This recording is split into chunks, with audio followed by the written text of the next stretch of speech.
Coming up.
Coming up on UGTV. Standing Committee meetings of the Unified Government of Wyandotte County, Kansas City, Kansas.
before we can convene the Neighborhood and Community Development Standing Committee, we need one more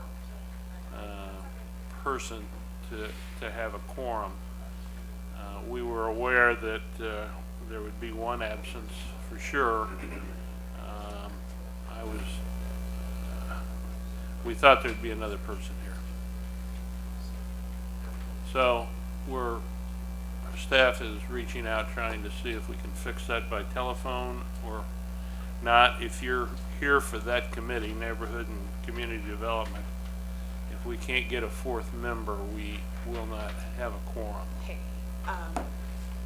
so Gordon, only one of these items is for action. So unless there's a violation, could we go ahead and hear the agenda and just go ahead and advance the land bank stuff without recommendation? Can we do that? So that we don't have to hold them up? No. You can not take action and then just have it set on a full commission meeting. You'd have to hear it in a public hearing, but we interrupt Chris anyway. I would defer to Misty on that. Legal commissioner wanted to know if there's only one item that's up for action. But they're just information. So we can do the two for the other information. items. Where is Chris? There. There's Chris. How urgent are these applications? I mean, is it like if they have to wait a month, are we going to, they're not? We could ask because all the applicants are here. Oh, I mean, it's either that or I guess we need a ruling from legal whether we can just recommend they advance without recommendation. The commission can't, this committee can't take any action or pass anything forward without 4 votes, and they're not here. If there was anything for information only, that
The items will have to be taken up at a later date or at a special committee meeting perhaps that can be called. We can't get a fourth vote. We have to have 4 votes to act affirmatively, so. Mr. Slaughter? Do you have anything to say? No? All right, if you're here for that particular meeting, there will be no action. You're welcome to stay for economic development. Mr. Slaughter will contact you regarding the change in schedule.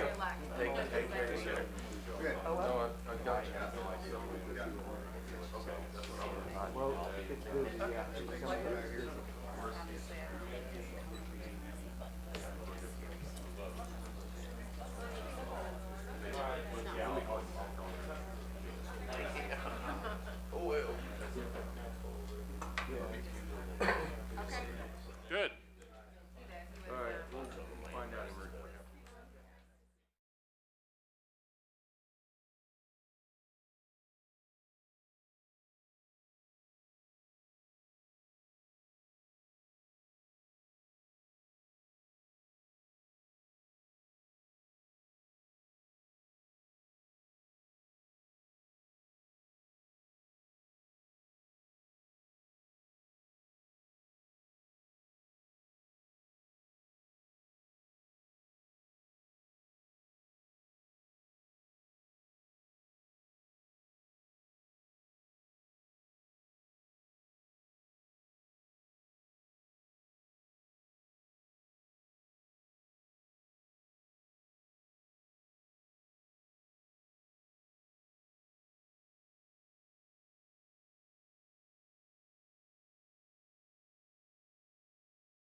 to order.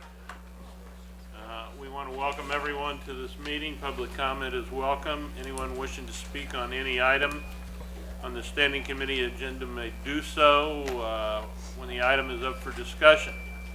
You'll have 3 minutes to state your comments. Please come forward to the microphone and you'll be recognized. For accurate recording purposes, we ask all present to speak directly into it. Will the clerk please read the roll? Roll call. Walker, Here. McKiernan, Townsend, Here. McGee, Here. Walters, Scott. Here. Okay, we do have a revision to tonight's agenda. Commissioners should have received a blue sheet sometime during the last week indicating the addition of a memorandum of understanding with Bonner Springs relating to capital improvements at Providence Medical Center Amphitheater. That item will be heard as item number 6.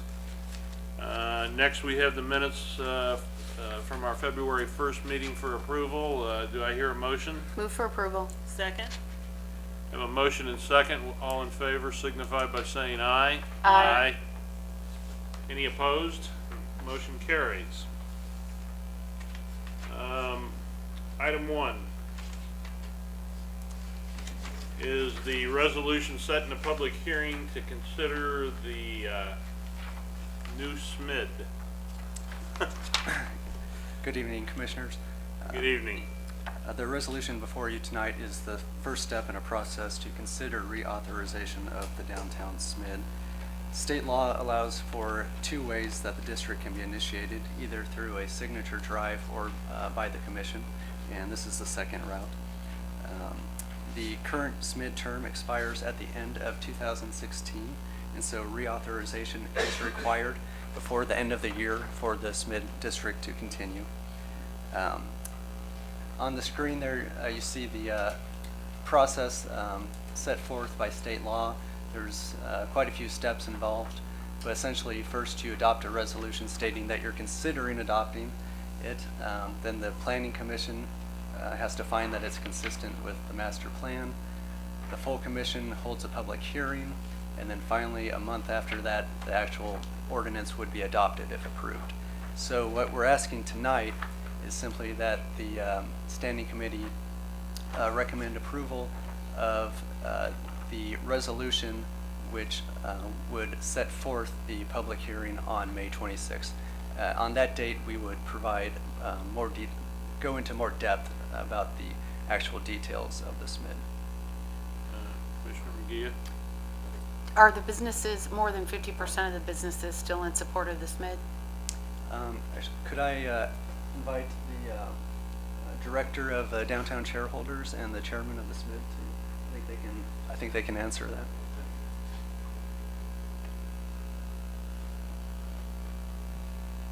Welcome. Please state your name and the record.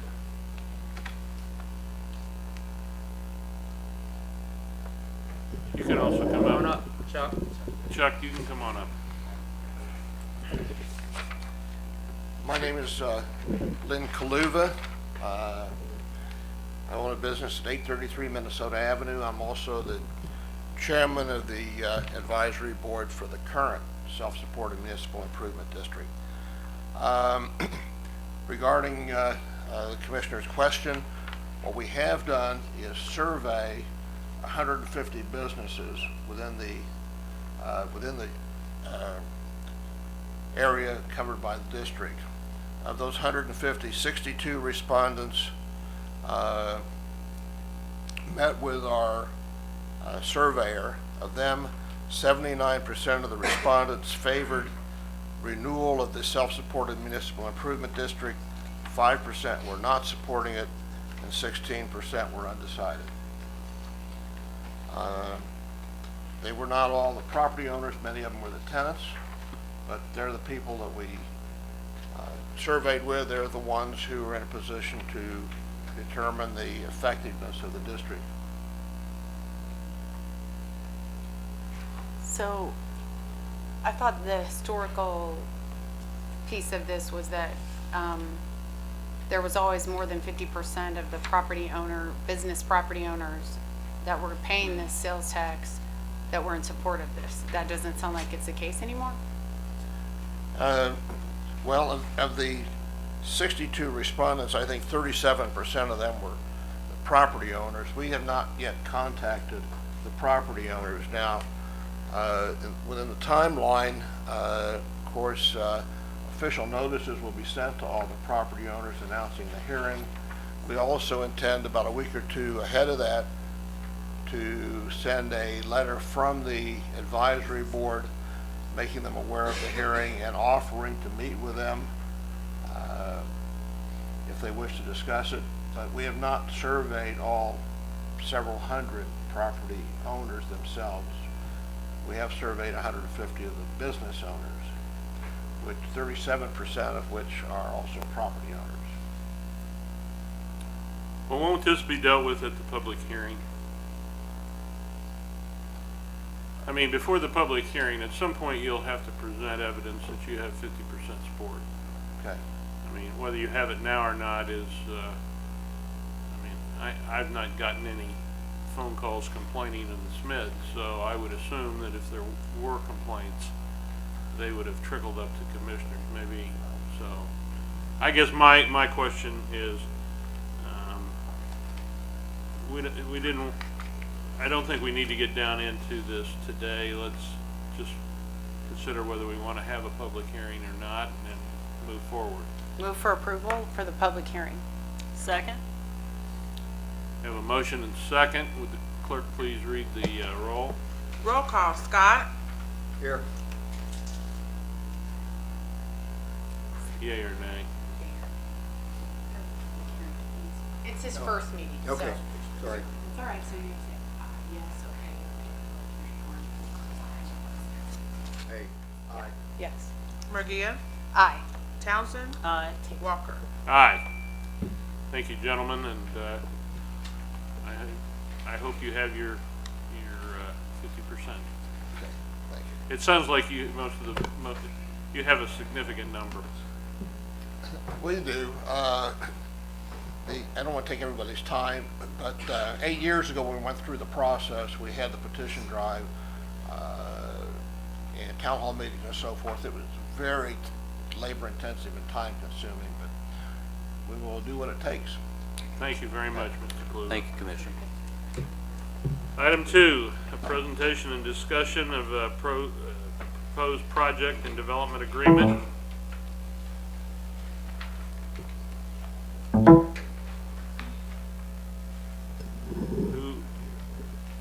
Okay. This is the redevelopment district at the northwest corner of 34th and Rainbow Boulevard.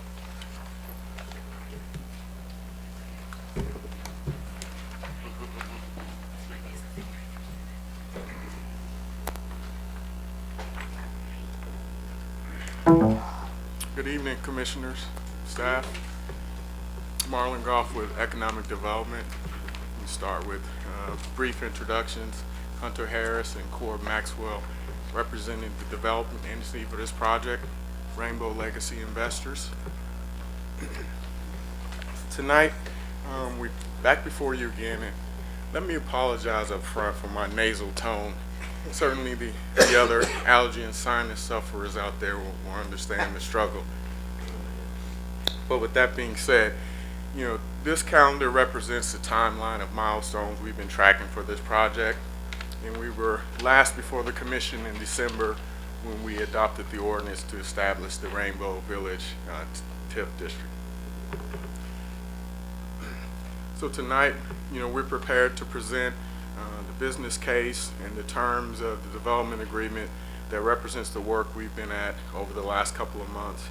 And the request is for a resolution to set a public hearing for the TIF project plan. So a quick summary overview of this project.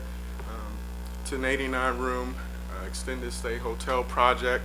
The scope also includes site demolition and clearance, but the existing Applebee's restaurant is intended to remain in place and be a part of this new project area.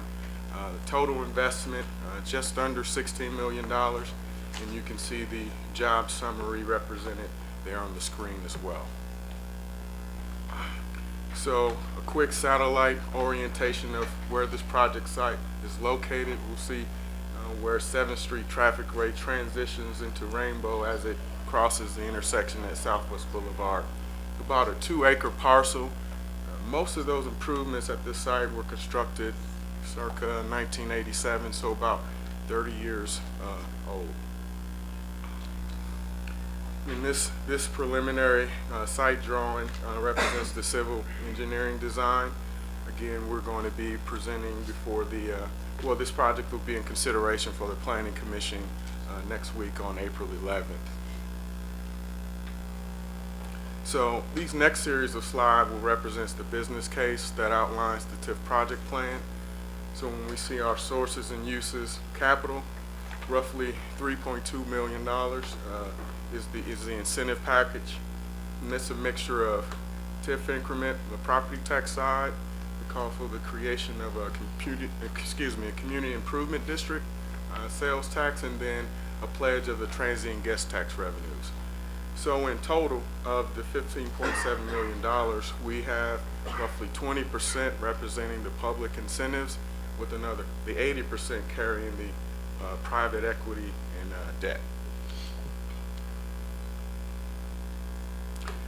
To further summarize what's called out for in the TIF plan, so with respects to, the TIF statute allows for 20 years to recapture the incremental property tax revenues on the project, right? But for this particular proposal, we're capping those property tax increments at $2 million for eligible hard project costs. We zeroed in on the underlying challenge with this urban redevelopment project when the developer has to pay a cost premium for the ground just to demo and improve the site. And so the TIF tool is a great product to have available, but certainly the way we're projecting the revenues, there is conceivable that we'll achieve that threshold before the 20-year term. In fact, our model forecasts that cap to be realized as early as year 10. There's also no pledge of the city and county sales tax revenue for this project, so the taxing entities will retain those existing and new project revenues and be made available. The project is proposed for either structured as pay-as-you-go or make use of special obligation bond financing. And then the IRB sales tax exemption will allow some specific savings on materials. So if we look at present day, these charts represent the existing base values and revenue generated from the site. And we'll see in the last column what's projected for the first 10 years of the project. So this will represent obviously the base values just carried forward over the 10-year period. But in the second column, we show the sales tax revenue that are being retained by the taxing entities and what those figures represent. And then finally, this is a summary of the revenue that will be generated from the project. And again, if we break down this percentage of share between the taxing entity and what we're making available for the project, it represents a 60% retention for the taxing entities, and with 40% of those new revenues available to help finance the project. So with that, I want to give our development team an opportunity to talk a little bit more about the project itself, kind of where they are on the franchise side. So with that, I'll turn it over to the guys. Thank you, Marlon. Cord Maxwell Pulcinelli firm appearing today on behalf of Rainbow Legacy Investors, the owner of the current lighted shopping center and the proposed redeveloper of that shopping center to the new Applebee's and extended stay hotel Home 2 Suites that we are discussing for this site.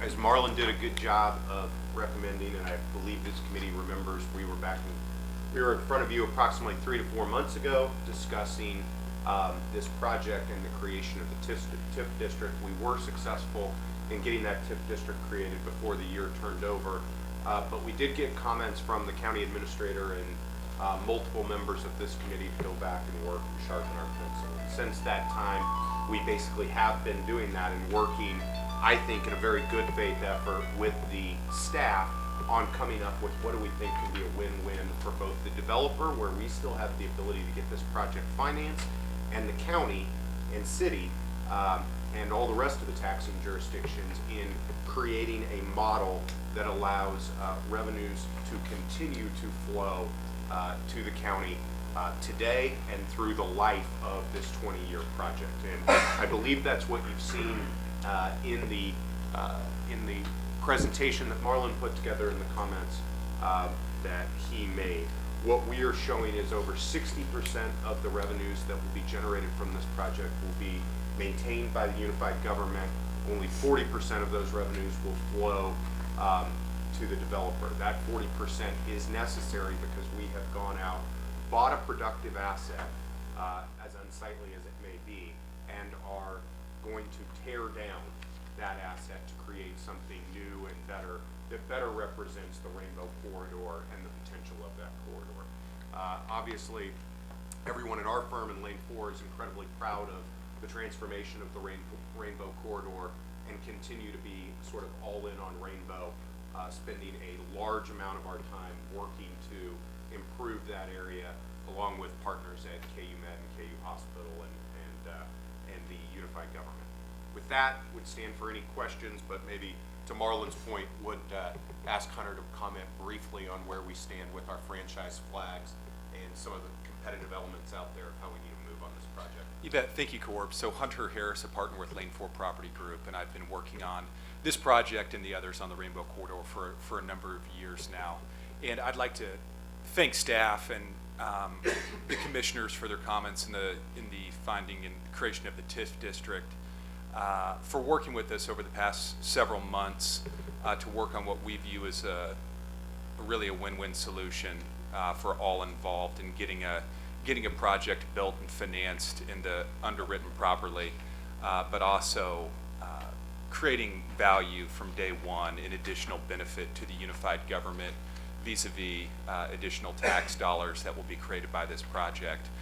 At present time, we are under review for our franchise application for the Home 2 Suites product by Hilton, and we think that's a very important step in the process.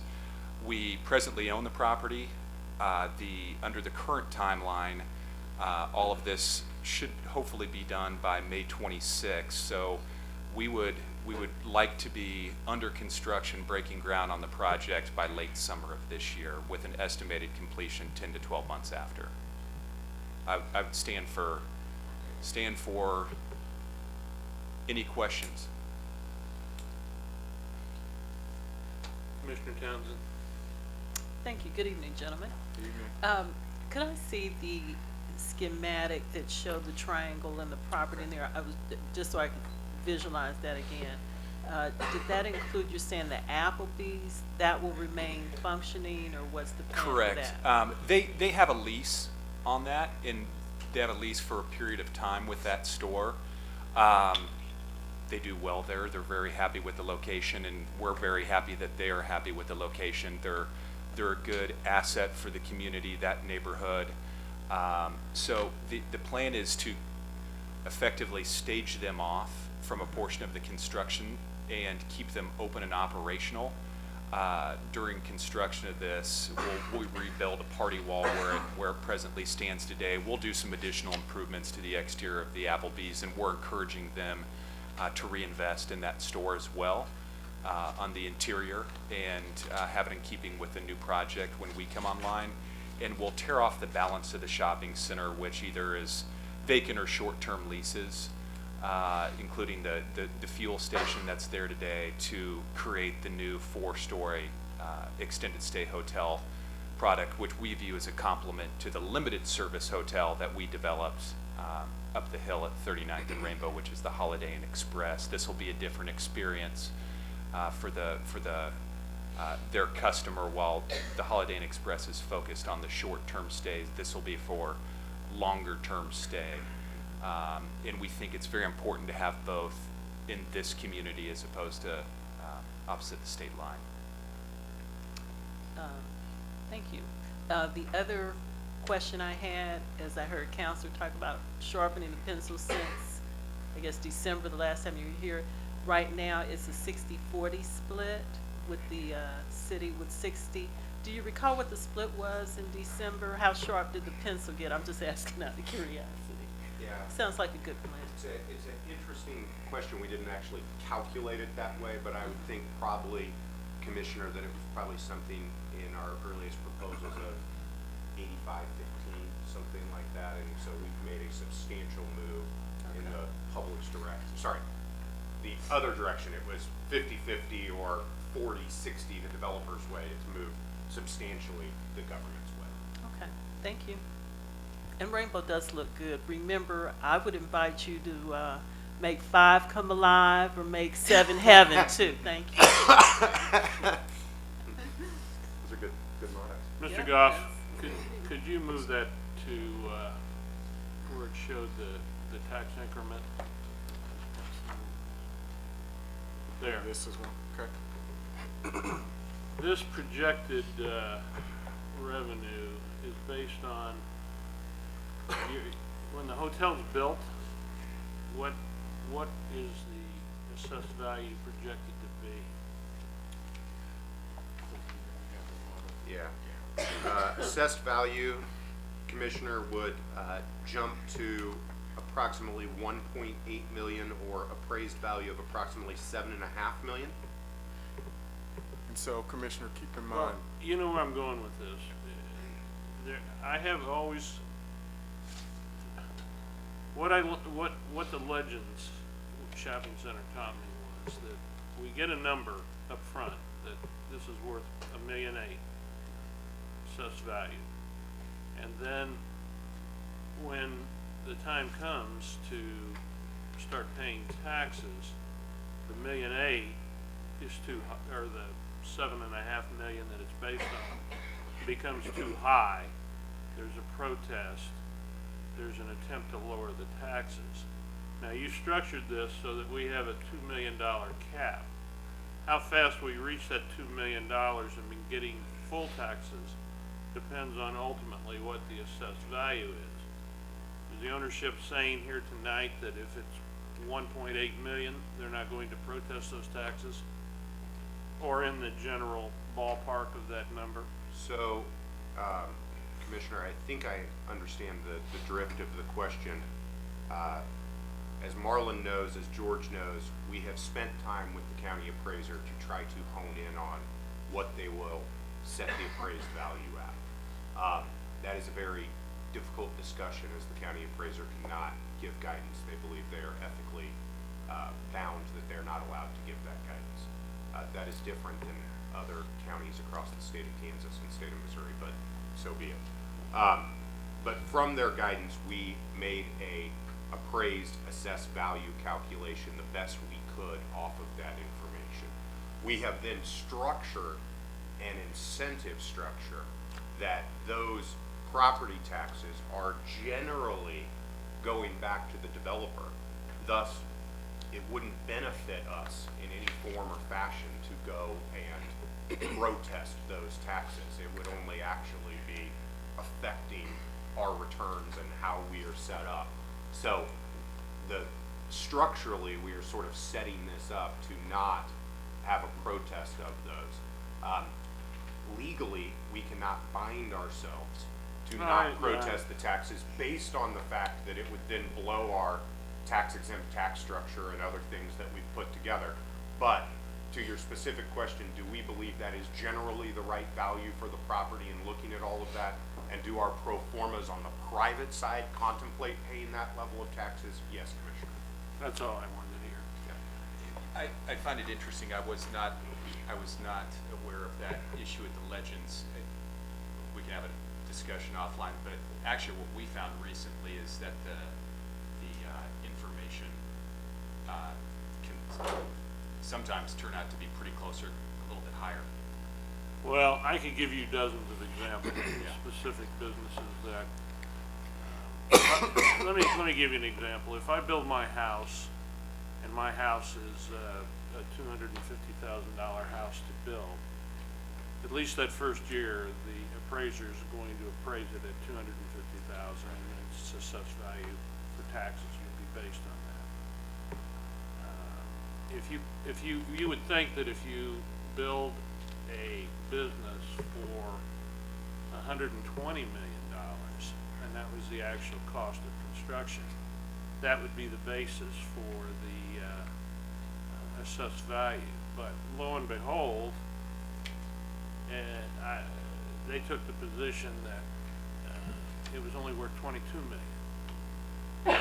I've never, in this particular case, the business, the ownership group behind it, doesn't seem like a very smart business move to build something with that amount of money and then have it end up only being worth a sixth of what you paid for it. So, and I could give you dozens of examples where we were told certain things up front, and then when it got down to actually paying, it didn't work out quite as well for some reason or another, or a location, restrictions, easements, whatever it might be was the theory. I just want to make that point because I think you have made great movement since this issue was brought up. It looks like a reasonably good project. My only concern now, aside from is it going to be worth what you say it is what is the long-term synergy or potential synergy this will have with Southwest Boulevard. That major corner needs to be redeveloped substantially, and I don't have an answer to that question, and I doubt you're prepared to either. Well, I certainly agree with your comments, and I can assure you that we're working on the same. We obviously have a vested interest in the area, and we plan to continue our redevelopment efforts in and around this area. It's been encouraging and refreshing to work with the folks from BNIM and their team who are presently working on the Rosedale Master Plan update and the community meetings that we've had. They've been to our office twice, and they're planning to come back in next week. So we're constantly challenging each other on ideas and how we can continue to build on what is presently happening there. But really appreciate your comments. You can certainly see when you're at that intersection looking east, west, north, and well, I guess not so much north because you've got the bridge, but south for sure, going back up, there is great potential at that intersection, and its location to the interstate, its location to Kansas City, Missouri, and I don't know if that's really an entertainment district down further, but Boulevard Beer, and then back up on 39. I mean, it just seems like there could be, and I just hope that this project is able to be tied in with that in a way that doesn't delay. I mean, I don't know enough about it to know, but that was only a thought. Commissioner, we think it all actually, while we love the property there, everything starts, begins, and ends with KU Med and KU Hospital. Sure. And the activity of the hundreds of millions of dollars of investment that are flowing through there every year, and the capital investment that only continues. And that is what makes us so bullish on this whole corridor and continuing to want to invest and find projects. And with the great partnership of the unified government, we continue to be able to move those forward and move those faster than Kansas City, Missouri can move those forward and continue to be able to capitalize and bring economic activity across state line here into the unified government. Well, I want to thank both of you and staff that has worked on this for the progress that's been made. Certainly it's got to go eventually in front of the full commission, and some of those commissioners, I'm not sure how familiar they are with it, but I'm much happier with this proposal than the initial. So thank you for your efforts. Does anyone else have any? Mr. Goff? No. Move for approval? Second? What are we approving? Are we, Yeah, so we do have a resolution that we're looking to advance. That'll actually appear on the full commission agenda on the 14th to schedule a public hearing on May 26th. Okay, there's no resolution on here tonight. Yeah, resolution That's what I asked earlier that I was asking Joe about. It doesn't say that like it normally does. Okay. Yes. Well, legal Not is, on the online. My copy. what It's am on- I, It's on my copy. what, I don't mind approving the resolution. I'm obviously in favor of what I'm saying. But with it not being on this agenda, is there a problem?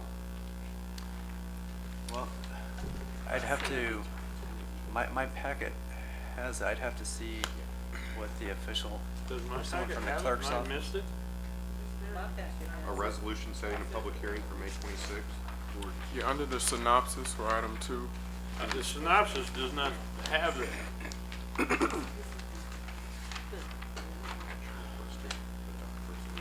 Yeah, you do have it on the staff request. All right, I'm sorry. It does appear that in the, then in the actual, request for action, there is a resolution. All right. We have a resolution to approve. Is there a motion? You have a motion? Move for approval? Second? Okay. A motion and second. Roll call, please. Roll call, Scott, Aye. Murgia, Aye. Townsend, Aye. Walker. Aye. Thank you. Thank you all. Thank you.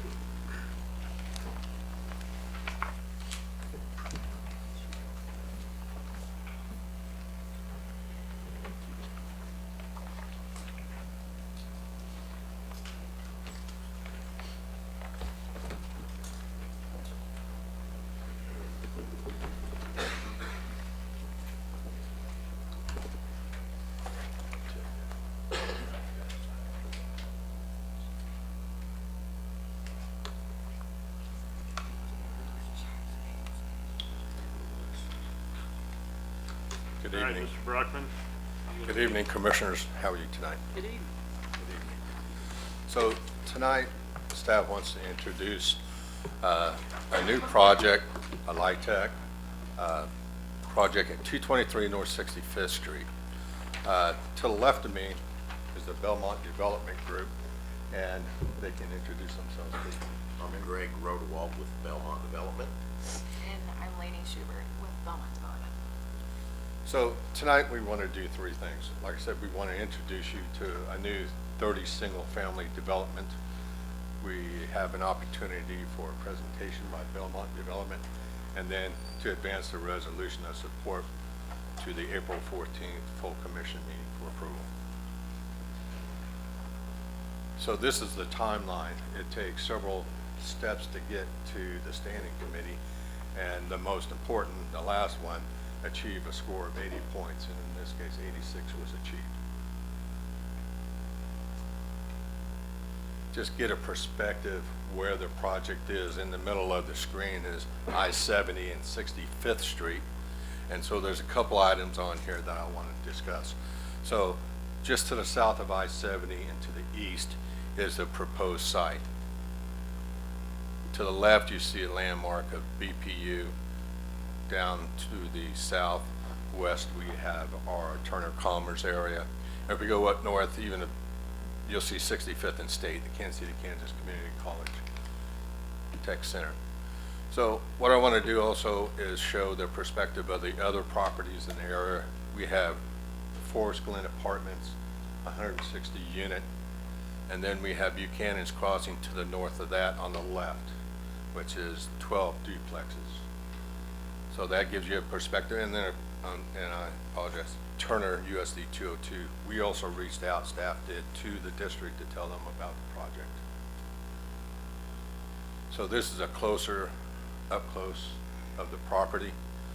There's the Turner USD 202, the Board of Public Utilities, the Water Department, and then the proposed site. So this site is on more or less 12.5 acres of land. You'll have 30 single-family homes, all 3-bed and 2-bath, 2-car garage. The total construction cost is estimated to be roughly $8.2 million, and once approved, it has a 1-year construction completion date. So we always want to look at the economic impacts when we come before the commission, and looking at this, presently the appraised value is $58,870. With the 30 new homes, it's estimated $4.5 million. The current annual taxes right now on that property are $1,262. It's estimated over $97,000 in new taxes for the area. So that's kind of a quick snapshot. I want to turn it over, unless you have any questions for me, I'd like to turn it over to the developer, and he can do a presentation. All right. You know, once again, this is Greg Rodewald with Belmont Development. And hopefully I can figure out the remote here. So I'll just sort of walk you through, and I guess ordinarily, we like to save the questions and answers for the end, but if your memory's as bad as mine, if I waited until the end, I would forget what I wanted to ask you. So if you have any questions as we go through, please feel free to go ahead and ask, and I'll do my best to answer. Charles is basically, turning over a couple of poster boards that we have over there, and I'll just run you through those real quick. The board on the right, the one in color, the very top left hand is our 2,500 square foot community building, or as we call it, a clubhouse. Within there is office space, conference room, fitness center, library, multi-station computer lab, for kids and stuff that would need access to internet, Wi-Fi, computers, et cetera, for after school, tutoring, et cetera. The other 5 colors are, we have, this is a 30-unit single-family subdivision. We have 5 different house plans, if you will. Those 5 house plans are represented there. The board on the left also follows suit with the board on the right. Is actually the floor plans of the community building, as well as the five various house plans. So that's sort of what we have there. We're with Belmont Development, as we went through. We've actually, Belmont Development has been involved in the development of affordable housing since approximately 2007. However, some of the principals, including myself, have been involved in the development of affordable housing for well over 20 years. So we have a very well-developed expertise, if you will, inside the office. As you can see from the map, our primary focus, we do have some properties in a few other states, but our primary focus is in the 6 states that you see there. We have a Midwest focus. Belmont Development is, the development company itself is headquartered out of Oklahoma City. We have offices in Topeka, Kansas. We have offices in Fort Smith, Arkansas. We have a presence all across, those states that you see there. Just to give you an idea, just a quick idea of, and could you grab some of those pictures for the boards, please? Is what we have here is just an idea, just a few. These are not representative of what we're wanting to do in the state of Kansas, because we've never built single family in the state of Kansas. We've built single family in other areas of the country. But very quickly, there's a property we have in Wellsville, Kansas, Farmington, Arkansas, Crosbyton, Texas. The bottom left-hand corner is what we call the Commons on Classen, which is a 54-unit senior development in Oklahoma City at about 13th and Classen, which is on 8 or 10 blocks or so from our office. And I apologize in advance if you can't see those. The board that Laney just flipped over there for you is some single family homes that we've done in Northwest Oklahoma City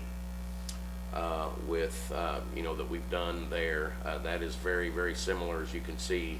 If you can compare the actual photographs, if you will, versus the board on the right, you'll see that the elevations, for lack of a better phrase, that's basically what we're proposing here in Kansas City, Kansas. The name of the project is Legacy Park Estates. It is what we call a workforce housing development. It's primarily focused towards working families across all spectrums of income levels. Our development partner, as you can see a couple of logos there on the screen there at the bottom. Neighborhood Housing Services is a national nonprofit housing organization that is headquartered also in Oklahoma City. And then the logo on the right, of course, is Belmont Development. The NHS will be a development partner. They're a not-for-profit. They'll also be a development partner with us on Legacy Park Estates. Very quickly, there is a site plan, and if I can get let me get my bearings here. Yeah, on the right-hand side of the screen is I-70. The left-hand side of the screen is Riverview. On the west side, or the top, if you will, is 65th Street. There is the basic site plan as it exists now, 30 single-family homes representing those 5 house plans. Contained on site, we have covered gazebo areas. We have over 300 linear feet per unit of paved walking space. We've got green space. We've got a community garden. We meet and or exceed the minimum landscaping requirements of the unified government. Legacy Park Estates, this may get a little convoluted, so if you have any questions, please feel free. This is the organizational chart of the ownership structure for Legacy Park Estates. When we develop LIHTC property, we always structure the ownership as a limited partnership, and you will see that at the top, the limited partnership that has already been set up with the State of Kansas Secretary of State's office. It's called RH of KCK LP. The limited partnership itself is made up of a general partnership entity and the investor limited. That's who we sell the tax credits to generate the equity to help with, to help offset cost of the development. The general partner entity is RH of KCK GP LLC. It's a single asset entity. It's also been set up with the, with the State of Kansas Secretary of State's office. That general partner entity is made up of 2 entities. IUI of Kansas, which is an entity that we have that is based out of Topeka, Kansas, and the nonprofit that I referenced a little bit ago out of Oklahoma. They have also set up a single asset entity in the state of Kansas. The not-for-profit will be a 51% owner of the general partner entity, and we, as the for-profit developer, will be a 49% owner of the general partner interest. So that's sort of how the ownership entity, if you will, is structured. It's structured as a limited partnership, and then as things flow down, there's the 2 entities that make up the limited partnership, the general partner and the investors, and then the entities that actually make up on the left-hand side there that actually make up the general partner entity and the principals that are involved in those.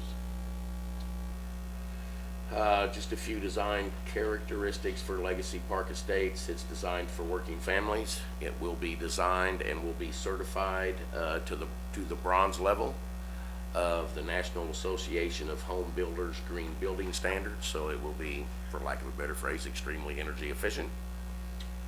Right now we have, and if memory serves, in terms of low-income women and minority-owned subcontractors, we have a goal of 40%, a minimum of 40% on the construction side, and currently right now on all the soft costs, the environmental surveys, engineering, those sort of items, the soft cost, 58.2% right now of all soft costs have been allocated and geared, if you will, towards L, W, and MBE entities. Just to give you an idea of the incomes, it's like I said, we are,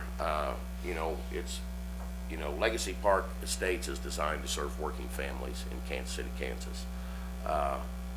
So we try to take a holistic approach, if you will, and serve all segments of the economic strata.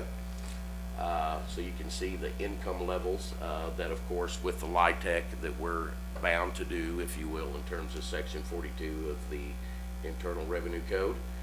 But we have four units at what we call 40% of area median income. We have 6 units projected at 50% of area median income.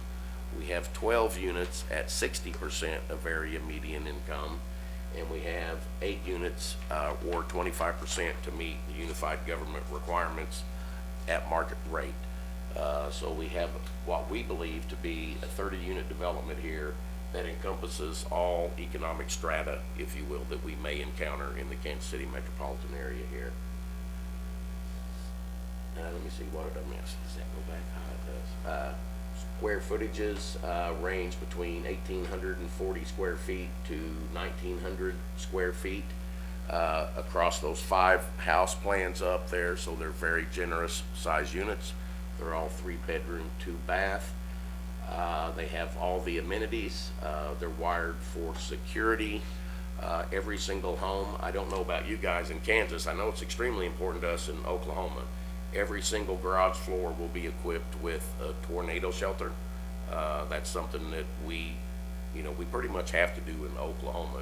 It's just that important to us, to keep folks safe. And since we are neighbors, we can see the news too. And and you guys do have an issue from time to time with twisters as well as we do. So we think that's important to provide that amenity, if you will, to the folks that we serve.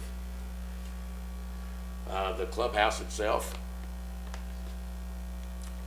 as I indicated, previously, it's got office space. We'll have office space for our full-time on-site property management and maintenance personnel.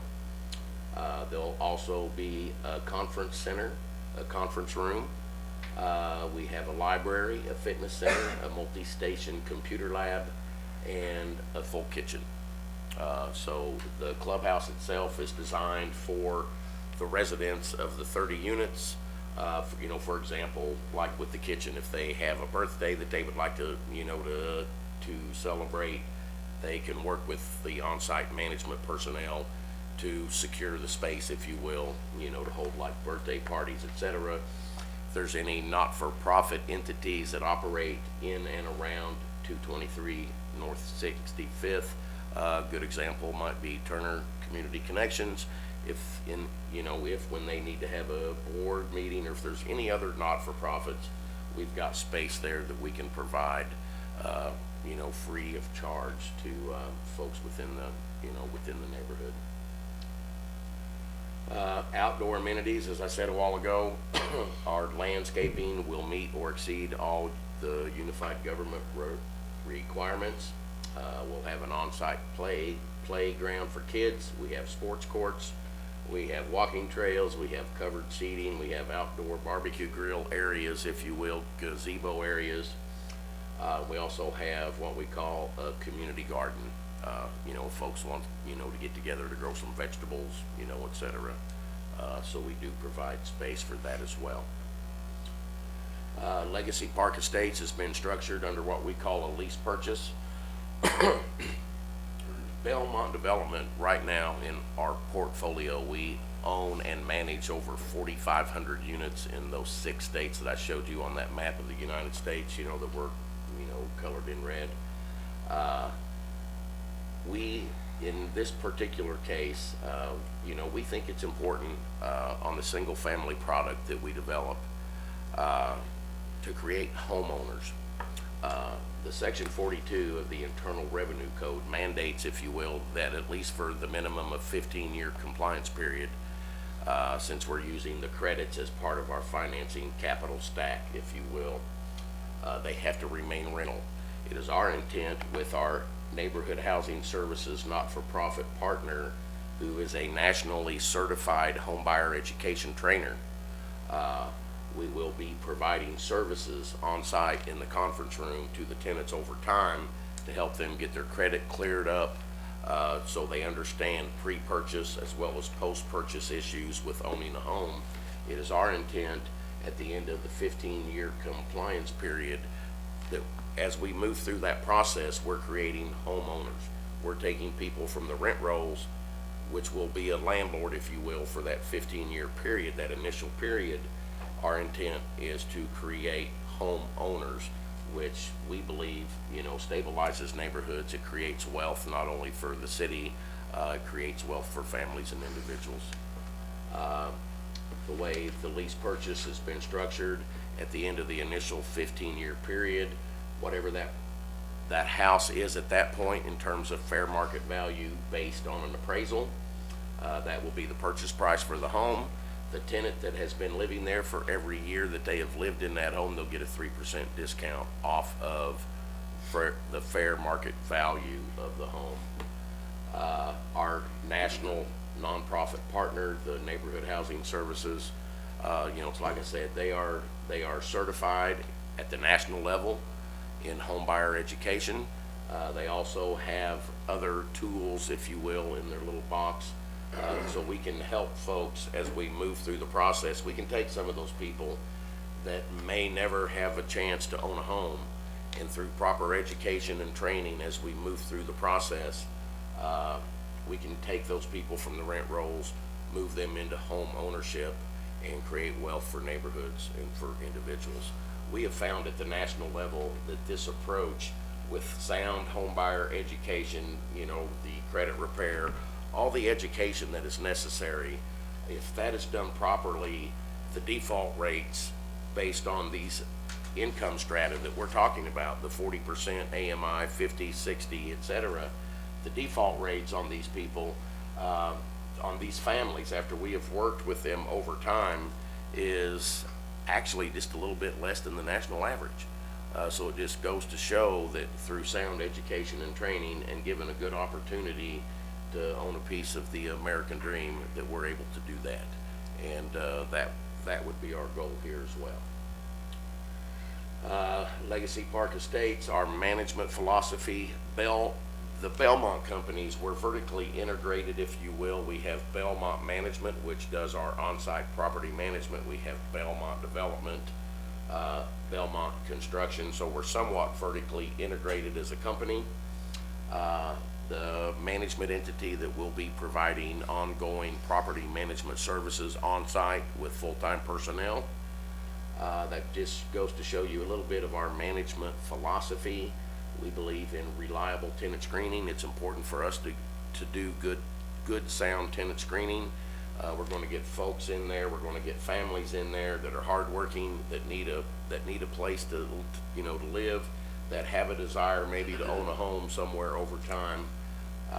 It's just important for us. I personally don't work for the management company, but just my own personal management philosophy.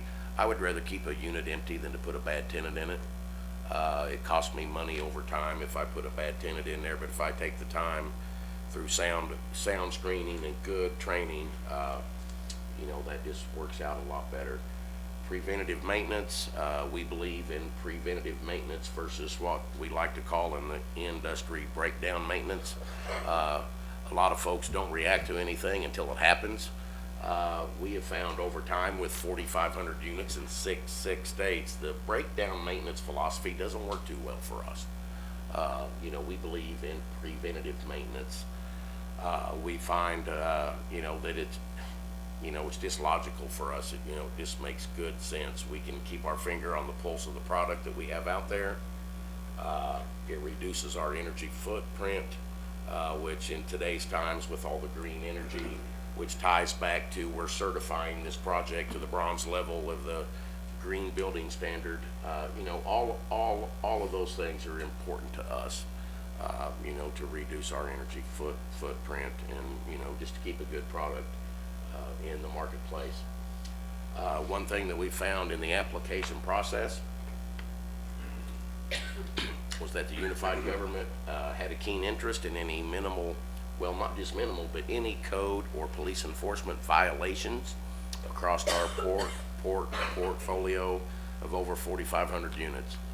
We went back, we've had 2 violations, period.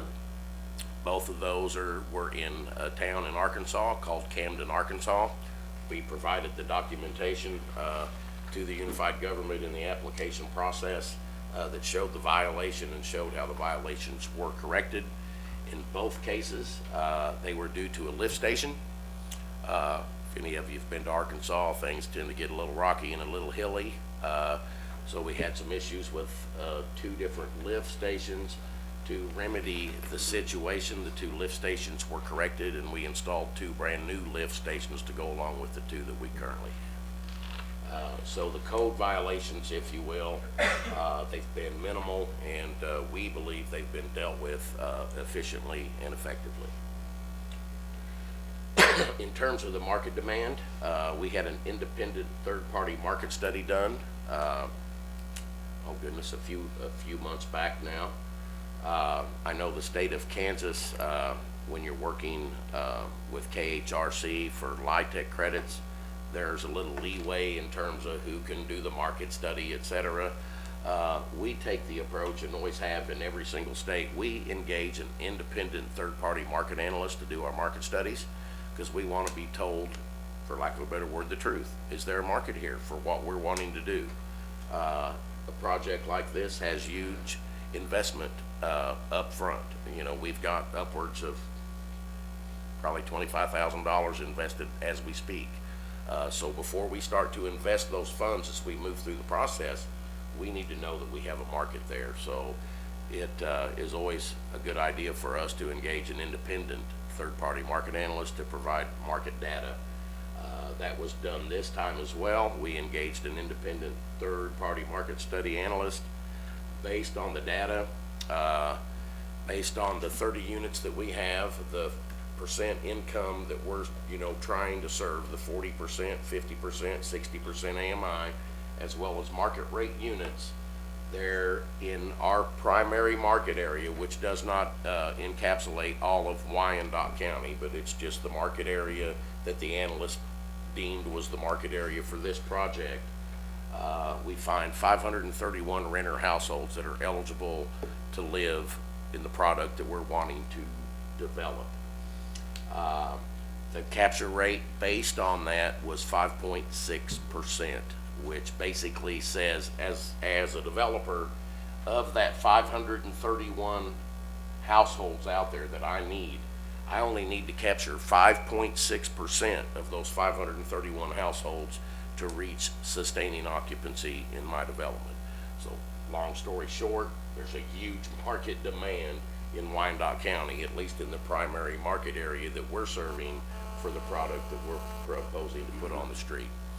The market analyst also talked about the absorption rate, said the absorption rate that the 30 units would be absorbed into the marketplace within 5 months. Our management company typically starts pre-leasing activities 4 months prior to construction completion. So based on when we start our pre-leasing activities and the absorption rate that the market analyst said we could experience, we fully anticipate that we'll open this thing full.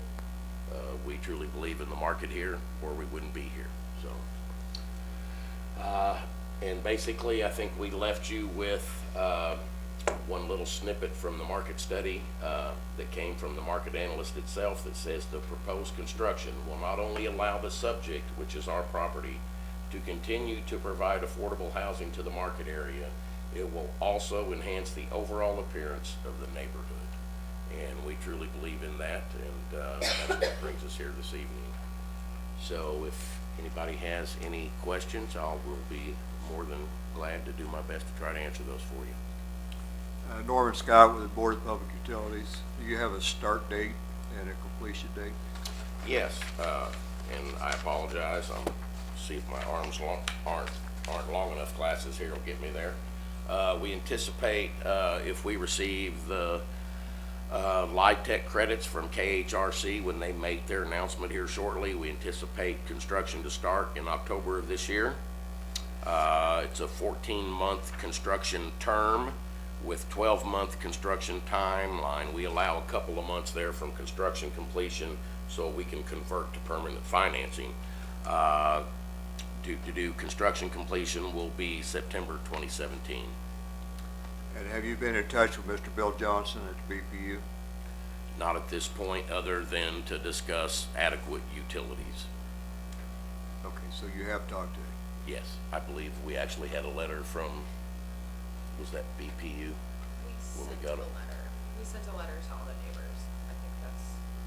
Did we, on our KHRC app for adequate utilities, was that who we reached out to?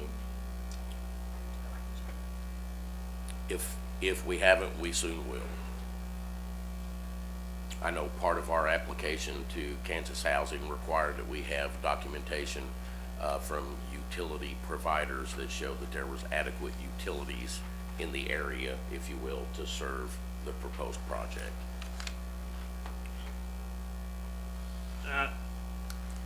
I'm just gonna be blunt. I'm less than wowed by your project.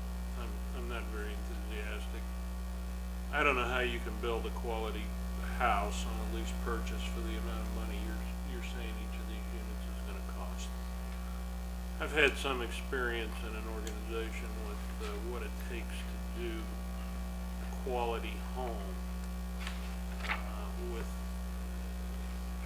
materials that are meant to last 40, 50, 60 years. I just honestly don't believe that these are gonna maintain a quality. I don't really like anything about what I heard. It's not that we don't have demand for low-income housing, and certainly we do, and we certainly have taken a number of steps to address low-income housing, or average, whatever you wish to call this, affordable housing at different levels of affordability. But I think I would have had a projection of what Mr. Scott was getting to was, you know, how much utility benefit is there for us in this? How much will the utility? I mean, I grew up not in that particular area of the Turner School District, but I'm familiar with that area because it was Turner. And I look at the industrial facility that we have nearby, the BPU buildings, are quite well done, quite well maintained. And that street further up has, I'm not sure what the current status of it is, but at the time it was built, it was low-income housing. That's what they called it. I don't see this as an improvement to the neighborhood, sir. And frankly, I don't know how my fellow committee members feel. If I vote to approve it, I'm only voting to approve it to send it on to the full commission because the commissioner who represents that district is not on this committee. And I would...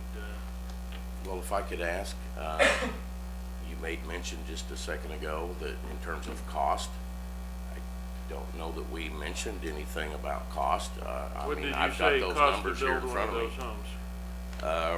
Right now we have construction cost that should be fairly consistent with the area of just hard construction cost, not any overhead, not any profit, anything like that. We're sitting at $141.62 a square foot.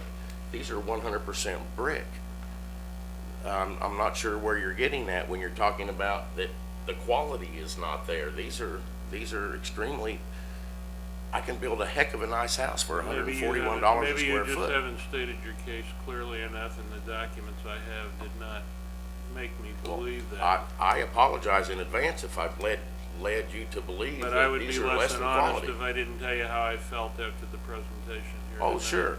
But if at the end of the day, with all the facts, if you still have that opinion, I can respect that. But I would just hope that you, and it could be that's my fault. I apologize. But I think, you know, given all the facts and the cost per square foot and the cost, the over $8 million of investment. This is a quality product. We build a quality product. You can look at the houses we have up there. These are 100% brick, 3-bedroom, 2-bath, 1,900 square feet with all the amenities. I would respectfully disagree that these are less than quality homes. I mean, I stand by what we build. We have 4,500 units. We obviously build a quality product. I spoke how I feel. Sure. If I'm wrong, there's certainly opportunity between now and then to change my mind. But I'm underwhelmed, you know. Either of you have anything to say? Commissioner? Thank you. Well, I was going to ask about some numbers. I see in our packet some of the numbers, all that I need, the estimated appraised value of the homes that you're talking about. But let me just ask some other questions. I don't have the experience that Commissioner Walker has, so based on what I've heard today, let me ask this. 30 homes, and you say that of similar type, you have a project of similar type and construction in northwest Oklahoma City? Those on that board have now since been completed. Those are done and leased up. You can actually drive by and see those homes in northwest Oklahoma City. And what's the name of that area development? It's northwest. It's actually a little, and this will confuse you, but it's a little south and east of Memorial Boulevard and MacArthur. It's not got a name, if you will, you know, like Legacy Park Estates. And how recently was that development completed? Within the last couple of years. Just a couple of years. And did you take the same move from renter to homeowner philosophy with that one that you've espoused tonight with these Yes, correct. homes? Correct. But we don't have a track record yet, since that's pretty new too. Right, and I understand that concern, but anyone that has ever done, for lack of a better phrase, or attempted what we call a lease purchase, there's no track record on those because it takes 15 years to get there. Because there's a 15-year compliance period with the tax credits where those properties have to remain technically rental. But through good education and training, we move these people at the end of that 15-year period. Now they have the opportunity to buy the home at fair market value. Well, I like the philosophy, and that's why I was getting at. Right. What kind of track record achieving that philosophy do you have? But Unless a developer has started this process 17 years ago, there's no track record on that to show. And to be honest, to answer your question, we have not taken on any what we call lease purchase 17 years ago. So we can show you where we're moving through that process, and we're providing good sound education and training and, you know, credit repair, et cetera, to get ready to move these folks in there. But the timeline has not yet allowed us to get there. do you have another development anywhere where you've applied that philosophy other than the northwest Oklahoma City properties? No.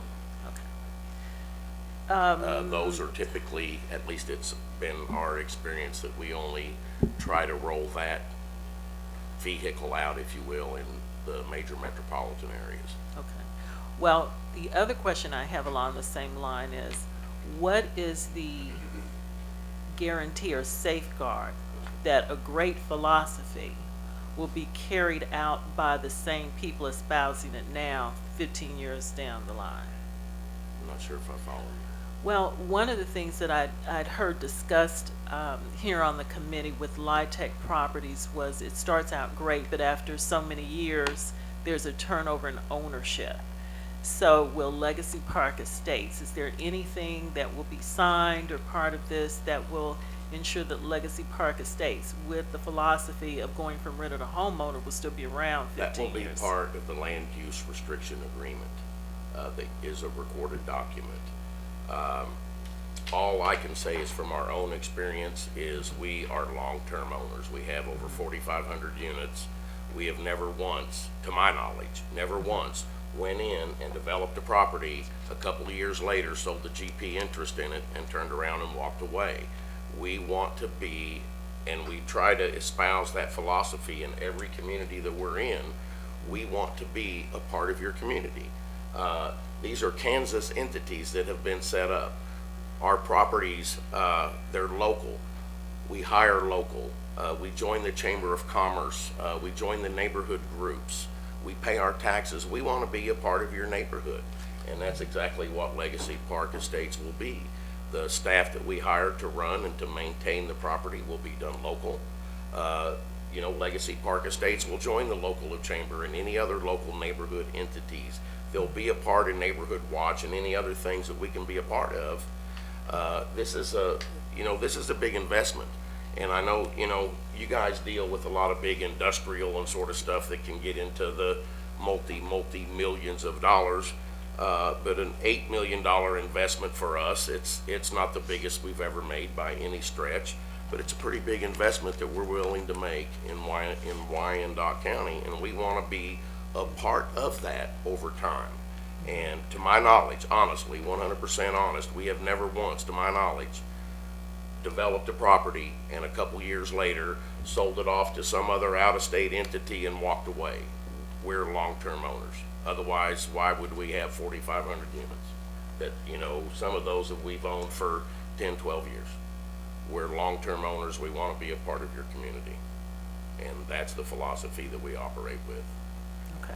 And that's what I'm getting at. The philosophy sounds great to me. It's just what ensures that those people who are espousing that now will be around for the 15-year to see that transition come to fruition from renters to homeowners. What would be the average rent or the range of the rents then that you would be offering? I'm not sure I heard those numbers. Yeah, we actually had a slide in there, but I have those in front of me. The rents range from anywhere from $564 a month for a 3-bedroom, Okay. 2-bath, 2-car garage home over 1,900 square feet, up to a high of about $1,300. In terms of utilities, there's utility allowances that have to be built into the model. I know the one commissioner had a question about utilities. Those are actually built into the model. We have to build those in. And in this case, if I can get to the right sheet here, I believe the tenant is paying all the utilities, but we have to give them what we call a tenant utility allowance that has to come off the rent. In this case, the 3-bedroom utility allowance for Wyandotte County is $198. So that has had to be factored in to those projected rents. So that's all figured into the internal revenue calculations. There's a $198 utility allowance per unit that we have given every tenant. So those are the projected rents, and that's everything. That's not including an additional 198 or whatever the number was. Okay. All right. To get to those numbers, there is a maximum rent that you can charge in under Section 42 of the Internal Revenue Code that governs tax credits. At the 60% AMI level, the 50 and the 40. Here's the maximum rent. And then based on where you're at, in this case, Wyandotte County, we know what the utility allowances are. We have to call and get those. Here's the utility allowances. In this case, it's $198. So we take the maximum rents less the utility allowance, and that's not some number that we come up with. That's a number that the state comes up with. And you subtract that out, and at that point, that is the maximum rent that we can charge. We have to make an allowance for utilities, and that's what you see, at least in the first 3. The $1,300, those are what we call market rate units. There's no income restrictions there. It's strictly market rate people. I mean, it's folks that, there's no restrictions on those units. Those are what we call market rate units. And the unified government in its tax credit application plan provides points if we as a developer agree to make a minimum of 25% of the overall units market rate units. So we're not putting all affordable families together. Where there's a mixed income here, and we've done our very, very best to make sure that happens here. Okay.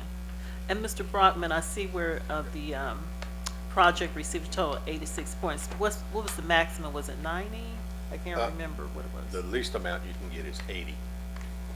Oh, okay. You have to score 80 points. You have to score at least an 80. Okay. Is there a motion? Okay, well, I have no other questions. I think I had all of my questions answered. Just wanted more background, not saying anything about the quality of the home. I like the attitude. I was hopeful that there would have been some legacy for which you could say, if you go to Northwest Oklahoma, that you can see this has worked. So, well, I would move this forward to the committee, the body as a whole, the Board of Commissioners.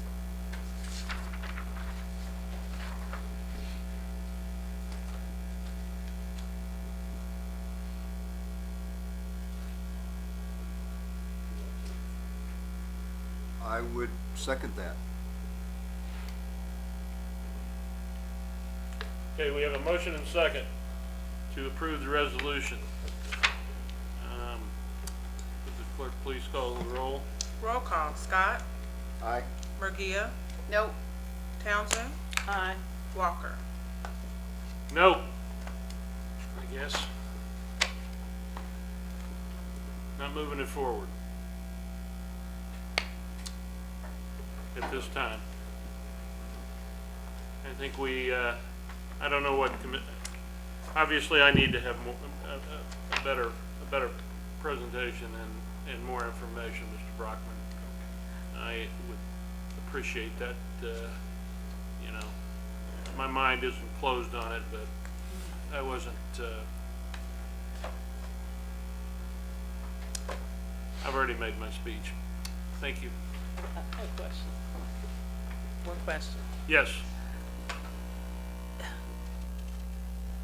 If there is a minimum, I'm just asking, I've had my vote and say, if there is a minimum number of points awarded, what, does this go on anyway? Do they need us, what, Mr. Brockman, could you? Right, this is, excuse me, Commissioner, yes, this is just a pass-through showing the commissioners what's being brought to commission for approval on the 14th.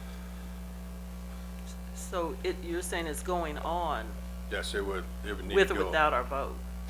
Well, I mean, you can vote yes, and correct me if I'm wrong, what my understanding is with this is yes or no, but it goes forward to full commission. Okay. All right, thank you. And at this point, it does not go forward, correct? I need to check with, yeah, it's correct. It does go forward to full commission. No, it doesn't.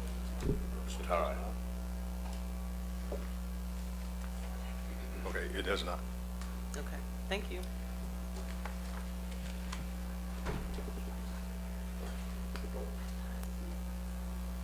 I thought, I did too, that's a question. So Patrick, can we get some legal clarity here? I thought even if things were voted down, they still went thought so, forward too. as denial. They do not? Am I confused by that? No, the rules require an affirmative vote of 4 members to move it forward, and so I think the motion failed. So can you just help me with some administrative housekeeping in my head here? So had there been 5 commissioners here, and we'd voted 4-1 against, would it have gone forward? 4-1 against? Uh-huh. No. 4-1 in favor, it would have gone forward, but 4-1 against it would not. Okay. Just letting people know. I just thought because there was something unique about the nature of the LIHTC, that's why I asked the question, that it went forward without us if they had a minimum number of points, but maybe I'm wrong, so. Well, I will certainly follow up on that to Okay. confirm. Thank you.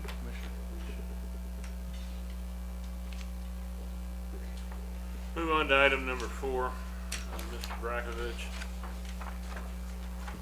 So So I have a quick question about this, Chairman. Can I ask a question about this next item, the IRB bonds? Yeah? Okay. So is my memory correct where we've gone over this particular issue multiple times? This is just the final approval for this, is it correct? It seems like this has been in front of me a lot of times. Well, No offense. we- Not we- that I don't want to hear it again, but really? Yes, you have seen it a few times, especially as we worked on the development agreement, because we knew it was going to be an incentive we used in this project. However, this is, if you'll recall, with IRBs, there's really a two-step process. One is issuing the resolution of intent, and then the second would be issuing an ordinance. There will be a pilot consideration as part of this project, and get to that slide. So there will be another action with the ordinance to conduct a public hearing to consider the pilot. So even within the development agreement itself, we anticipated either through a tax abatement structure or through the ownership structure, the facilities will probably be exempt. However, we're going to talk about tax abatement policy after this. We always protect the existing base. So one of the things that prevented us from doing the public hearing on the pilot tonight is there's a 40-acre lease property from Schlitterbahn, and we have to determine what that value is of that property. Okay, but we'll discuss that at the public That's hearing. right. That's Yeah, right. so this is purely move this for portion. approval. Thanks. No offense, George. That's no okay. offense. I love your project, but we've heard about This it is so by many Evan, times. Evan Fitz with Polsonelli, Yes, if you guys don't know. it's just Evan. my opinion. If hopefully someone will second. Second. Thank you. We have a motion and second to approve the resolution moving this forward.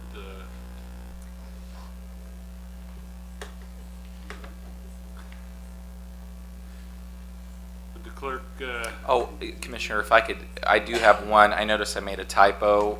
It says 82.225 million. It's actually 83. The resolution that's attached is correct. That it was just my mistake. So we'll edit that as it rolls through to full commission. okay, that's fine. Would you please call the roll?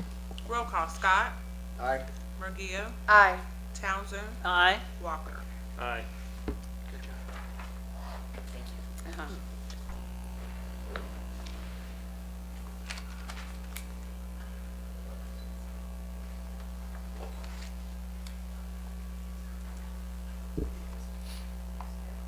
Ready for the next one? No, but I guess we'll have it. Well, I will try my best to kind of roll through it, but, you know, it is discussion on tax abatement policy. Oh, Mr. Scott, it's nice to meet you. I don't think we've ever met. I'm George Brakovich. I'm the Economic Development Director here at the UG. Well, wait a minute, I'm a little confused then. Yep. Okay, I see. All right, see go it? ahead. Okay. I was just hoping, in the interest of accommodating our visiting representative from Bonner, I think that's Ms. Harrington. Can we take item 5 before we drag her through this prolonged, perhaps, discussion of an extremely dry topic? You mean the number 6? Number 6. Move number 6 ahead of number 5. Is there any objection from any commission? All right. I want to take item number 6 before we discuss the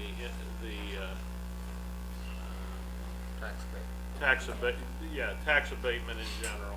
Sorry, George. It's not going to take very long, I don't think. Yeah, I was just going to give room to whoever. I'm not doing that either. All right, we're moving to the resolution to approve or forward to the full commission an MOU with Bonner Springs.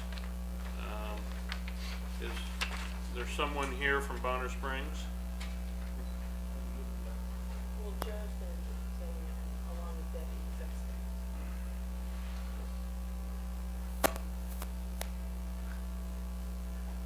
Aye. For the record, please state your name. I'm Marcia Harrington with the City of Bonner Springs, Community and Economic Development Director for the city. Who's here on behalf of staff? That's what they were just saying, is that Joe Connor was going to present, but Ms. Harrington, well, he's here. Fine.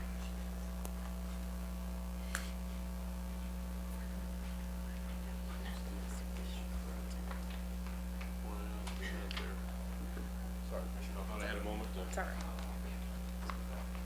All right, we're doing a switch here, so Mrs. Harrington wouldn't have to wait here all evening and listen to our debate. That's very nice of you to do that. Thank you. Well, thank you, Commissioners. Joe Connor from the County Administrator's Office, and to my left is Marcia Harrington. Marcia is the Economic Director and Tourism Director for the City of Bonner Springs and has worked closely with us on this particular project. What we have before you tonight is a follow-up to a presentation we started last summer, actually with a proposal to renovate the amphitheater now known as Providence Medical Center Amphitheater. This was a partnership with the City of Bonner Springs. They put in some cash up front, and then they were willing to contribute their amusement tax that they have a city ordinance for to help fund the ongoing operations of the amphitheater as well as for the bond payment. This was an $865,000 project. The work is almost complete. They'll start to have shows in May next month already, and so we're excited about the possibilities of the amphitheater. They actually have probably 2 or 3 more shows already booked than they had all of last year. What you have before you is a memorandum of understanding that's been approved by the City of Bonner Springs, and then also a resolution. The memorandum of understanding is an agreement that was necessary between the Unified Government and Bonner Springs for the exchange of the amusement tax dollars that Bonner Springs will be collecting and basically rebating back to us to meet the terms of our agreement. So nothing has changed from when I first presented in July of last year, and nothing has changed as we went through the financing process as well. This is just a mechanism that they will pay us money and we will receive the money and what the money's to go for. The second part of that is a resolution that establishes a dedicated fund for those payments that received from Bonner Springs that will go towards the capital improvements and the bond payments for the amphitheater during this 10-year period. So this is just again another mechanism to kind of solidify our agreement. All the basic terms are in place from when we first talked about this last summer, and this is kind of the end product for us as far as to move this forward and start the season, the outdoor concert season. Move for approval? Second. Roll call, please. Roll call, Scott. Aye. Murgia. Aye. Townsend. Aye. Walker. Aye. Thank you for coming. Thank you very much.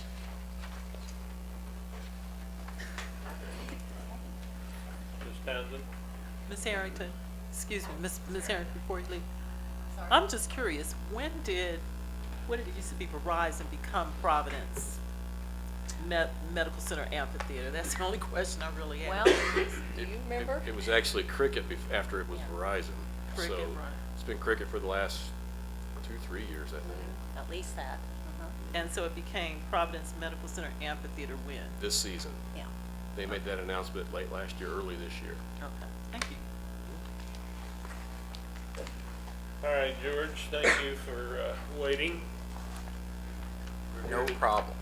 We're here to discuss the current tax abatement policy. Yeah, I appreciate the opportunity to do it, and I realize we're kind of getting late into the evening, so I'll try to roll through the presentation as quickly as possible. But I'm glad to bring it before you tonight. So the current policy we have was adopted in 2010, and this committee in particular has seen a lot of projects come before you that have requested a level of incentives that correlate back to this policy. I think it's working great, but it's been over 5 years. It's time we sit down and take a review of it. So I'm going to, again, I'll go over kind of the high-level overview and then kind of go into each level of the bonus structure as quickly as time permits. So the abatement policy, what does it actually apply to? Well, 2 things. One, it's either the use of industrial revenue bonds, or IRBs, which are the predominant number of projects we bring before you. And the 2 statutes that are there are basically what allows that. One allows us to issue revenue bonds. The other is the taxation statute and how you grant pilots or abatements through that. And then the other one is the Kansas State Constitution allows for an exemption or a tax abatement through Article 11, Section 13. We call that an EDX. I won't bore you with the variety of reasons we don't do that anymore, but I'll give you the primary one is we have a very strong NRA program that basically has replaced that. Purposes of the tax abatement policy, I'll let you read it real quickly.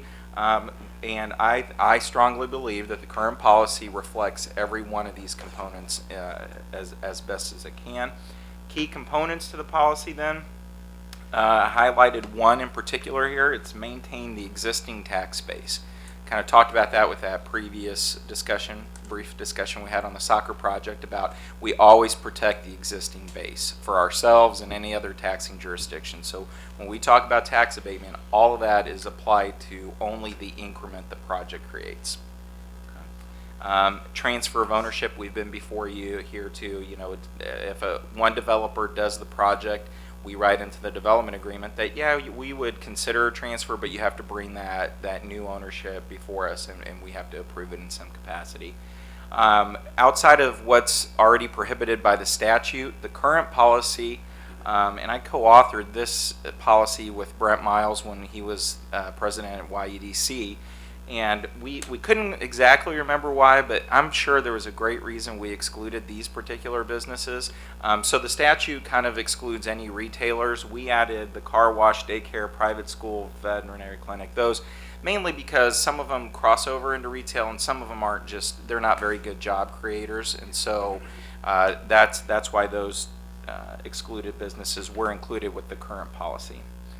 So the current policy, purely in terms of how long the abatement can last, our base, per the policy, our basic abatement is a 5-year, 45% abatement.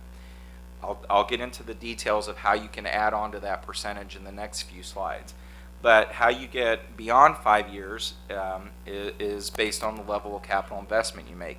One of the important features of this policy is that we allow both for existing and new businesses. So we give some discounted rate to existing businesses, knowing that it's just a little bit harder to either redevelop or add a wing, as opposed to, hey, new companies want to come in and actually have a different level of investment. Now, those numbers were pretty solid in 2010. We felt, and actually in 2009 when we were really developing the policy, there could be an opportunity now to re-examine these and say, you know, did we set the threshold a little bit low on that? Do we want to bump those numbers up in terms of what minimum investment is required to get you there? But you can see essentially to get 10 years as an existing business, you have to be a $4 million project or more. New business, you have to be $6 million or greater. So, Yep. just an observation. So if I was really crafty, I would just do a $4 million minimum investment for 5 more years of abatement. Well, there's other components associated with IRBs relegated to issuance fees and things like that. So it has to make some sense. Also, in 2010, we didn't have as strong of an NRA policy, so getting to 3 million was a huge hurdle. And so getting beyond, even getting to 4 million for an existing business, it was something we were hearing from our local businesses. It's just hard to do an expansion unless we have some different thresholds. But again, all of this, I feel like tonight, and maybe I should have started here, I feel like tonight it's just maybe like a refresher on what we're doing. We'll come back at a future date to say, hey, let's talk about how we want to edit this, if we want to edit it at all. Well, if it works, it works. Let me make a statement. Okay. I don't mean this, I have sometimes a way of saying things that people think I'm maybe being mean. But this is not a policy that this committee is going to change. I definitely think, in a general sense, our policy does not give us enough money up front. We're always on the tail end. We're the third party in a three-party deal. We're the hind leg, if you will. And while we maintain our base, usually that base is lousy. Just like the one you showed us here, Charles showed us earlier. We're getting $1,200 taxes off of it now. So maintaining the base is usually not much of an incentive for me. What bothers me is that these tax abatement, these developers they want it all up front. And I don't like that aspect of it, but the bottom line is, I'll defer to my colleagues here. I don't see what the point of discussing this is tonight. Yeah, outside of this, out of the spring retreat perhaps, or a special session, a work session of the entire commission, because I don't know that 3 commissioners are going to be much of a pulse read of the remaining commissioners, the other 8 of them, when it comes to doing this, to be perfectly blunt. I don't mind, you know, talking about it. You know, it's an issue for me. I've made that point that we got to get more out of these deals than we're getting. I may be the only one that feels that way about it. I guess what I'm saying to you, George, and again, I'll let the other 3 decide. I don't feel like spending an hour sitting here talking about this, and then having to do it again, at least twice more. And it's not a criticism of you. This is an issue.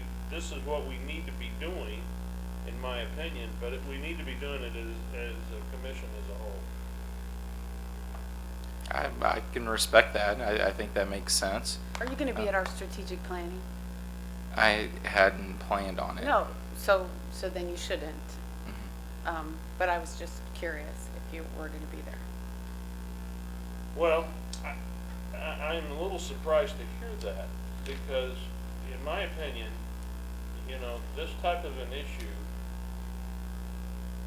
has long-term effects for future commissions as to what, you know, we always talk about wanting to, you know, increase revenue. I'm 65 years old. I need to increase revenue now. 20 years down the road isn't going to do me a lot of good, you know, in the nursing home or with dirt 6 feet over me. Sure. Commissioner, let me rephrase my answer. I hadn't been asked to participate. So if you guys decide that this is something you want, I'm sure the agenda can be modified, and, you know, as long as I'm not on a sandy beach somewhere, I'll be sure to be there. Well, my opinion is that Mr. Connor needs to carry back to Mr. Bach, and I don't see a mayor's representative here tonight, that either this needs to be the subject of a substantial discussion, a special work session, the whole 2 hours of it, not 30 minutes, or we need to talk about it at strategic planning, because there's no bigger strategy for increasing revenues than tax abatement, in my opinion. Yep. It's a powerful tool. Commissioner Townsend? Well, I hadn't thought about it when I read this at first, but you make a lot of sense, as always, Commissioner. I don't know if I got that far. Thank you. Well, we may not agree, but I know. But I get it. But yeah, this is so important. This would be my first time hearing the presentation. We've been dealing with it, but I think it is so important that it needs its own time slot. We've only got, what, 4 or 5 hours during the strategic planning, and any number of issues I'm sure will come up. And I think you're right that this is so important that it needs its own hour to probably 2 hour time slot if the body is being asked to give input on changes or leaving it status quo. So. Okay. We'll follow your lead through the administrator's office. So George, I just want to tell you, the only 2 cents I have to add to that, it would be great. I'd like to hear, we all, like Commissioner Walker said, talk about how important economic development is to this county. Yep. And yet, anytime there is a special session or strategic planning, there is never a section dedicated to economic development. And there's been a lot of talk around urban development and why we need the incentives we need in order to attract the development. I think it's a great opportunity for you to provide some education to commissioners that don't necessarily do that. and may not necessarily have a point of reference. Okay. So I think you do a great job. I think you have a really good handle on economic development. I think you just need, I just spend a lot of time with you though. So I know you do a really good job, but others, I Lucky think would, George. I think you would benefit from. I have time for all of you. Yeah, I Yep. think it'd benefit from the education. I think it's a great suggestion, whether it's back in front of you at a special session. I mean, you know, we can talk about it all night, but just not tonight. Yeah, with the committee's acquiescence, I would like to defer this to the full commission at a special session. Okay. We've got a pretty good mix of people with diverse backgrounds that, you know, maybe everybody's happy with what we're doing and this is the only way we're gonna be able to compete, but I've made my point. I think Okay. there needs to be more upfront for the government now. Yeah. You know, 20 years, who knows what's gonna happen? Yep. No, I can We respect need it that. now. Yep. Okay. Okay. We'll work that through With the that county being the case, administrator. George, thank you. Yep. This is not in any way, Oh, I know. I mean, we love you and you make great presentations. I just don't want to Thanks. sit through it tonight and sit through it again and again and again. I want everybody at the table Yep. at the same time. I don't disagree with that. All right. Thank you. Okay, that being the case, if there's no further business, I'll adjourn the meeting. Thank you all.